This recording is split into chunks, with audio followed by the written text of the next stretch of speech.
everyone, Blair here, and a short little video on my experience with Marvel Snap this month. I'll be honest with you, this was an incredibly difficult month for me. I had a lot of ups and downs, and we're going to see the fact that I got to Infinite with about a week or so left in the season, but needless to say, this was the most difficult season I have had in this game, including the first few, and I didn't even know what Infinite was, but let's just dive into it, shall we? All right, these are my overall stats for the season. So as you can see there, I got the net cubes at plus 85. That was just enough to get me into the Infinite ranks from rank 70 originally. But look at my win rate. Look at my games. They're not good. I had a horrific time this season. The way my season went is I started off by losing to Galactus a lot. All the decks that I was trying was Galactus, Galactus, Galactus. So then I started like, oh, all right, let's make an anti-Galactus deck. And then I started hitting all the non-Galactus players. Like, what the heck? It's like, oh my God. So then I was like, all right, let me try this thing. And then another new meta came up. I just seemed to be a step behind the meta every step of the way. It was so frustrating. But I got there, and I got there for a few reasons. So let's take a look at what those might be. So first of all, I'm going to go right to the bottom of this list and show you the pains that I dealt with throughout the season. So I started off with like a Toxic Avenger deck and a Nebula control deck. Both did really, really poorly. I dropped down to, I think, as low as 66 at one point. As you can see here, not doing well, not doing well. The Nebula control one I was a little surprised by. I thought this was going to be a very good deck because when Nebula came out, this was the deck I thought was going to work. As you can see, it did not work early. I then tried to play the Shuri deck for a little bit. It did okay. I just don't like playing Shuri, just to be honest. I tried the stupid Sushi on the Rocks deck. Did not work. I was stuck in the 70s, and in some cases the high 60s for quite some time. Deathwave, I started to get a little bit of movement on, so I started playing Deathwave in this discard deck. I did play two different discard decks. These both had some good success at times, but when the nerf to Wave came out, Deathwave died. So this record is not really indication of that card really being killed. It just started performing poorly before the nerf happened, and after the nerf happened, well, there was just no more point playing it. The discard deck, though, however, did get me into the 70s and perhaps even into the low 80s. It worked good enough to get me some motion. I don't exactly remember exactly how far it got me, but it did get me moving. Okay, so then I wanted to play my go-to, my heart song, Sarah Control, and you can see it just sucked the bag this season. I just could not get anything going with it. I lost, 11 more games that I won. I have a terrible win rate, terrible cube rate. It just wasn't working.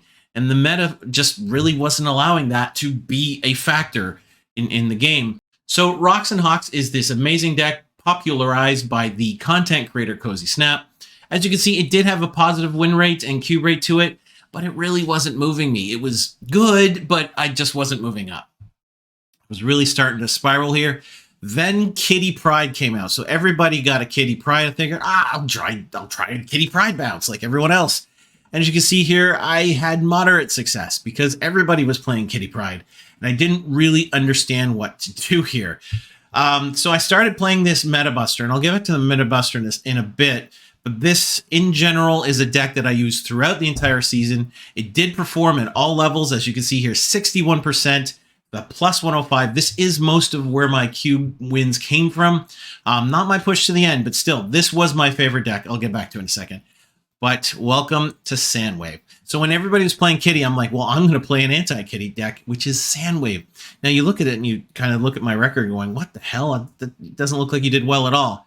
Let me just say that it started off like gangbusters. It got me out of the 70s into the 80s. It got me through the 80s to 98. I'm not kidding you. I had an incredible run of games. And at 98, I hit a wall and it just kept losing and losing and losing. Most of those losses are consecutive, to be blunt. I held on a little too long to the deck and it pushed me back down into the mid 80s. Now, I started using the Meta Buster again to bring myself up into the low 90s, which worked. Then High Evolutionary came out, and then the meta changed. So I'm sitting here at 93, 90, 93, somewhere in those range for a long period of time, playing High Evolutionary, really liking the card, tried different versions of it. This was just the negative kind of affliction version of High Evolutionary. There was this High Evolutionary Zabu deck, and it just wasn't moving me. It was doing well enough. It's a good enough deck. Like, you can see some of these stats, and again, I went back to the Meta Buster throughout the course of this, as that's where I was getting most of my wins. But for the most part, you were seeing no movement because everybody was playing High Evolutionary. Every match was a mirror match. Then one fateful weekend, last Sunday, Saturday night, Sunday, they put the Dark Dimension on hot location, and I have the perfect deck for that. This is my Heliodok deck. This is a terrible win rate deck, but look at those cube returns. I played most of those games on that one day, but I knew. So the way anyone who's never played this deck is that they have the Dark Dimension, which basically acts as a free Invisible Woman. If I get Invisible Woman, MODOK, and Hela, I snapped. No exception. So I got that combo, or Dark Dimension, MODOK, and Hela snapped. Now, it's not that people hadn't seen this deck before. A lot of people understood what was going on. A lot of people ran. But for those who didn't, or maybe thought that they could outpower me, I got a lot of cube wins, a lot of 4 cube wins, and, a few 8s. I had a few 8 losses, people who were playing the same kind of deck idea I was, and they just outpowered me. But for the most part, I did really, really well from a cube standpoint. A lot of escapes. I wish they could give me a stat here that's, the amount of escapes that I did, and the cube kind of lost for that. But frankly, most times I was only losing 1 cube. So this was a strategic deck where I was getting big wins and I was having very small losses. And this pushed me, believe it or not, on that one day from rank 83 to rank 100. This was my infinite pushing deck.